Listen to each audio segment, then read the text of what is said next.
fazer uma análise agora sobre a dinâmica rotacional dos objetos. Qual a importância disso? Primeiro, nós vimos o caso do pêndulo simples, certo? Agora, o pêndulo simples, ele nada mais é do que um objeto que sofre rotação. Ele não roda em relação ao centro de massa dele, certo? Mas poderia, tá?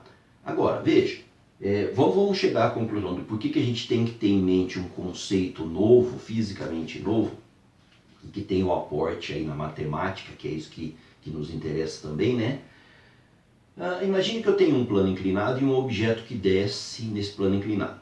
Se esse objeto é aquele objeto tradicional do ensino médio, um bloquinho, né? Então você faz análise de força, peso, Px, Py, né? E usa a segunda lei de Newton. A segunda lei de Newton fala sobre aceleração. Que aceleração é essa? É a aceleração de translação do objeto. É aquela relacionada à mudança do valor da velocidade. Ok? Mas, imagine que o meu objeto que está descendo esse plano inclinado, ó, seja, por exemplo, uma bolinha, uma esfera, ó, de raio R, massa M, né?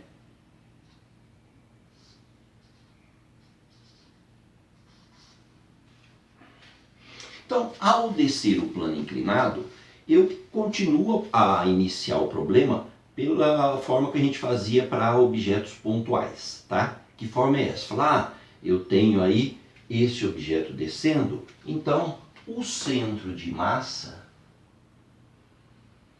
desce com uma determinada velocidade. E era essa velocidade que você se preocupava para falar da aceleração da segunda lei. Essa velocidade do centro de massa permite que a gente analise o problema ou por força ou por energia. E por energia, nós já falamos que existe, né, uma determinada energia chamada de energia cinética dos objetos, que é relacionado à sua velocidade. A energia cinética é mv ao quadrado sobre 2. Usamos isso lá na equação para o pêndulo, tá? Então, essa equação da energia cinética, veja, o objeto está descendo e o seu centro de massa tem uma velocidade, então beleza, o objeto vai ter uma energia cinética, porque está descendo, uma energia cinética de translação. Agora, se eu for olhar a massa do objeto, ele como um todo, eu sei que ele é formado por diversas massas em que essas massas se situam a uma determinada distância do centro de massa e rotacionam com uma determinada velocidade. Para que elas rodem, elas estão se movimentando. Para que cada fração de massa tenha uma rotação, é porque ela tem uma energia. Ela está se movimentando, ó, então ela tem uma energia cinética. Então eu vou ter que fazer essa análise e incluir isso no meu problema. Então imaginemos assim, ó, que eu tenho um objeto e esse objeto é formado de pequenas massas. Massa M1, massa M2 e assim por diante. Esse objeto sofre uma rotação. Essa rotação pode ser em torno de um ponto que está no seu centro, pode ser em relação ao ponto que está em contato aqui com o chão, né? O objeto roda apoiado naquele lugar, então é em torno daquele ponto, ou poderia ser, que a análise mais abrangente, que esse objeto sofresse uma rotação, ó, em torno de um determinado eixo aqui. Ou seja, falar que ele roda em torno de um determinado eixo é falar que essa massa M1 tem um raio de rotação R1, que a massa M2 tem um raio de rotação R2 e assim por diante. Ou seja, né, cada uma dessas massas compondo o corpo, se ela roda em torno de um eixo, eu posso imaginar que essa massa M1 faz aqui em torno desse eixo um determinado movimento circular. A outra massa M2, a mesma coisa. Agora, o que esses pontos têm em comum?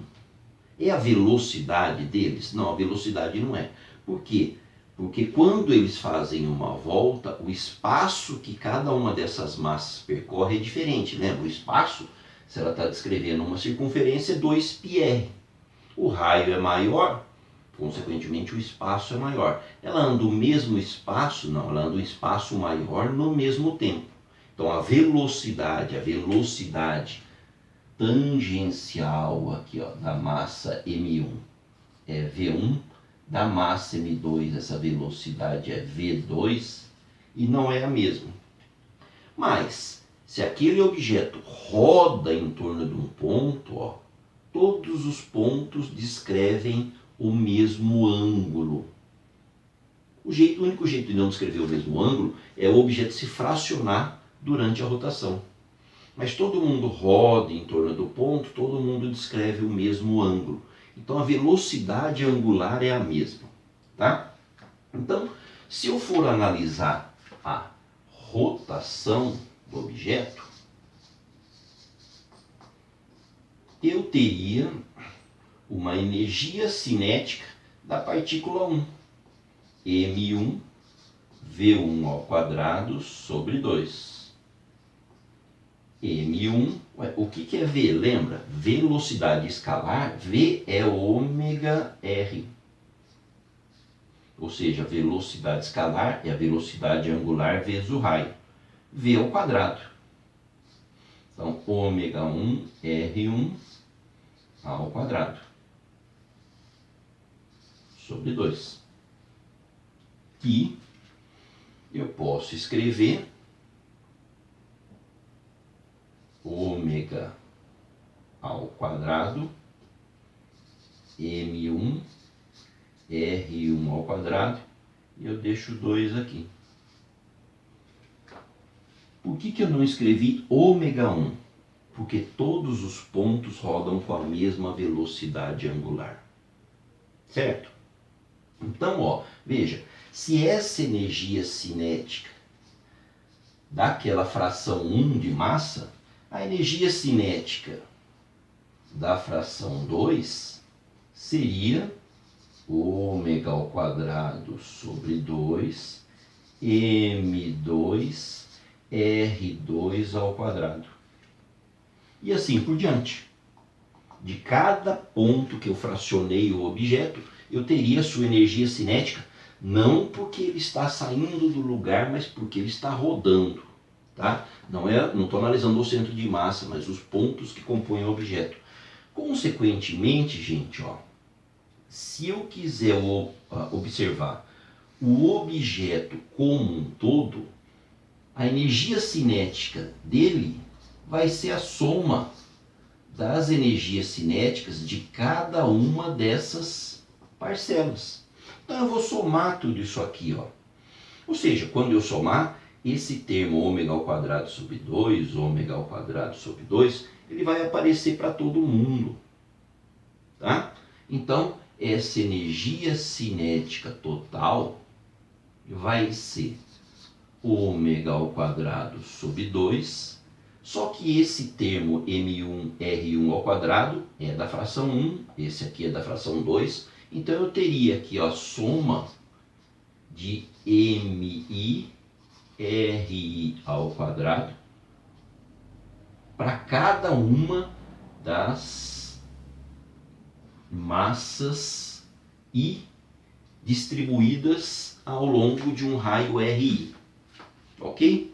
Então veja, ó, a esse termo aqui, que é a análise de como que a massa está distribuída ao longo do raio de rotação, a gente chama de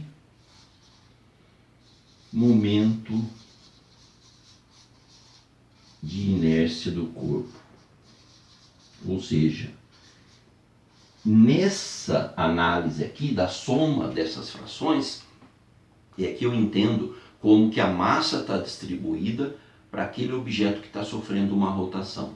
E aí ele teria uma rotação, uma translação, e se eu quiser olhar a energia, eu teria que olhar as duas coisas juntas. Uma energia porque ele se movimenta lá para baixo, a outra energia é pontos que rotacionam. Então naquele problema, né, de ensino médio, bloquinho só desliza para baixo, ele só tem essa energia. Ele não vai ter essa aqui, porque essa aqui é relacionada à rotação do objeto. Tá? Então, o momento de inércia de um objeto é a somatória de massa RI ao quadrado, só que nós estamos fracionando a massa do objeto total. Se eu quiser olhar o momento de inércia daquele objeto, eu vou ter que somar tudo, ou seja, eu vou fazer a integração da massa do objeto que foi fracionada, ou seja, uma fração da massa é um dm, onde cada fração de massa se encontra num determinado raio de rotação. Então essa é a expressão que a gente tem, ou para r quadrado, né? Então essa é a expressão que a gente tem para fazer o cálculo do momento de inércia de um corpo que seja extenso, que eu saiba integrar as componentes das massas fracionadas em relação aos respectivos raios de rotação. Tá? E aí vamos, logicamente, né, fazer um exemplo, na verdade vamos fazer dois exemplos, né, de um cálculo desse aí, para que você entenda uma outra coisa que está por trás, né, do momento de inércia de rotação. Ok? Beleza? Fique em casa. Física em casa. Um abraço.